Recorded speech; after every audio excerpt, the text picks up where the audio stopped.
माता की।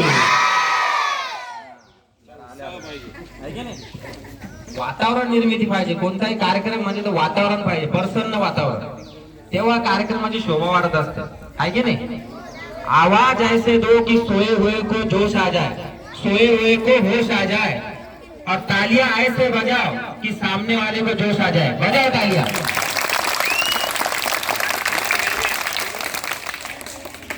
सर्व सन्मान्य उपस्थित गावकरी, माझे मार्गदर्शक शिक्षक, केंद्र प्रमुख, सन्मान्य व्यासपीठ, माझे आदरणीय सर्व शिक्षक आणि सत्कार मोठे ढोले सर यांचं मी शब्द सुमनांनी स्वागत करतो। ताडे सरांनी आपल्या प्रस्तावित मध्ये मांडलं की त्याच्या व्यक्तीचा गौरव होत नाही, कार्याचा गौरव होत असतो। बरोबर आहे, आपण प्रत्येक वर्तमानपत्र, कोणाची मुलाखत असो, काही कार्यक्रम असो, त्याच्यामध्ये आपण ऐकतो की त्या कार्याचा गौरव होत असतो। म्हणून कार्य हे उत्कृष्ट असलं पाहिजे, याच्यातून आपल्याला संदेश मिळत असतो। म्हणून चांगलं कार्य करणं हे आपल्या हातात आहे, पण चांगलं कार्य केलं तर आपल्याला चांगला प्रतिसाद मिळतो, लोक आपलं नाव घेतात। म्हणून कर्तृत्वानं माणूस घडतो हे महत्वाचं असतं। क्षुल्लक संकटांना घाबरायचं नसतं, ठेच लागली म्हणून थांबायचं नसतं, धैर्यानं त्याच मार्गावरून जायचं असतं, धैर्यानं त्याच मार्गावरून जायचं असतं। अनेक अडचणी येतात, जीवन जगताना असो, प्रशासकीय कामात असो, साधारण शेतकरी असो, त्याला अनंत अडचणी आहेत। शेतकऱ्यांच्या अडचणीचा आपण विचार केला तर आपण तिथं निशब्द होऊन जातो। असं प्रशासन सध्या आजच्या काळात झालेलं आहे, असं आपल्या प्रस्तावित मध्ये ताडे सरांनी मांडलं की एक पत्र गेलं की दुसरं पत्र, परंतु सर ते पत्र नाही तर ते अलर्ट मोड आहे, अलर्ट। म्हणून आपल्याला अलर्ट राहणं आता सक्त गरजेचं, गतिमान प्रशासन झालेलं आहे।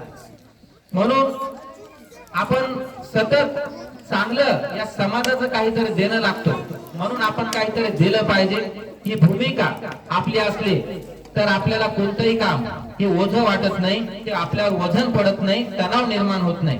म्हणून तुम्ही जर काम स्वीकारलं असेल तर अडचणी येतच असतात। मी म्हटलं की कर्तृत्वानंच माणूस घडत असतो, म्हणून त्या अडचणीला दूर करत जर आपल्याला जगायचं असेल तर कर्तृत्व हे स्वीकारावं लागतं। कारण की फक्त मी करतो म्हणून नाही, त्याला झोकून द्यावं लागतं, तोच माणूस हा उत्कृष्ट येतो आणि त्याच कार्याचा गौरव होत असतो। म्हणून सदैव प्रशासन सेवा किंवा विद्यार्थी सेवा हाच ढोले सरांचा वसा, सदैव विद्यार्थी सेवा हाच त्यांचा वसा कर्तृत्वाने उमटवला ढोले सरांनी ठसा, ढोले सरांनी ठसा। कारण की प्रत्येक शिक्षकाची जबाबदारी आहे, हे कर्तव्य आहे की आपल्या हातून चांगला विद्यार्थी घडला पाहिजे। कारण की आजचा विद्यार्थी उद्याचा भावी आधारस्तंभ आहे आणि शिक्षकाला ही एक मोठी जबाबदारी दिलेली आहे की हा तो निर्माता म्हणून त्याच्याकडे बघितलं जातं। म्हणून या निर्मात्याने काय ठरवलं पाहिजे की माझा विद्यार्थी कसा घडला पाहिजे, आणि माझा आजचा विद्यार्थी हा बाल मनातला विद्यार्थी उद्या साहेब कसा घडेल, त्याच्यामध्ये कशी ही पात्रता निर्माण होईल, तो त्याचा सर्वांगीण विकास कसा होईल, ही शिक्षकांची भूमिका आहे।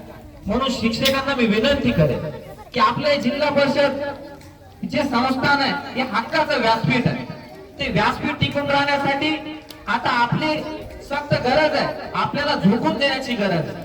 फक्त काम करायचं नाही तर आपल्याला उत्कृष्ट काम करायचं आहे। कारण की आपण जे काही करणार आहोत ते एवढं उत्कृष्ट करा की त्या कामाचा आदर्श जगानं घेतला पाहिजे, असं मी एका वृत्तपत्रामध्ये वाचलं होतं।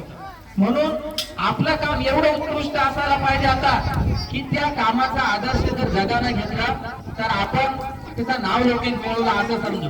नाहीतर दिवस येतोय, सकाळचे 10 वाजतायत, 11 वाजतायत, 11 ते 5 शाळा, नंतर कार्यालय, ही भूमिका आता राहिलेली नाहीये। म्हणून आपला हा जिल्हा परिषदचा विद्यार्थी जर आपल्याला उद्या या व्यासपीठावर जर आपल्याला दिसायला असेल, तिथं जर त्याचं स्थान आपल्याला पक्क करायचं असेल तर आपली भूमिका आहे की ह्या उत्कृष्ट अध्यापनातून हा विद्यार्थी घडवायचा आहे आणि गोरगरिबांचा मुलगा आपल्याला साहेब बनवायचा आहे, या अध्यापनातून आपल्याला घडवायचा आहे। म्हणून सतत आपण चांगलं काम करत राहावं, ही भूमिका प्रत्येकाची असली पाहिजे। कारण की या समाजाचं आपल्याला काहीतरी देणं आहे आणि या समाजाचं कर्ज आपल्याला चुकवायचं असेल तर आपण ही भूमिका आपल्या या प्रत्येक डोक्याच्या नसा नसामध्ये शरीराच्या नसा नसामध्ये ती ठणकावून भिनली पाहिजे असं आपलं आता मत व्यक्त झालं पाहिजे। म्हणून बोलण्यासारखं खूप काही आहे परंतु सन्मान्य सर्व मान्यवर वेटिंगवर आहे म्हणून मी जास्त बोलणार नाही। उदंड आयुष्य लाभो तुम्हाला निरंतर समाजसेवा, कारण की प्रशासकीय सेवा झालेली आहे।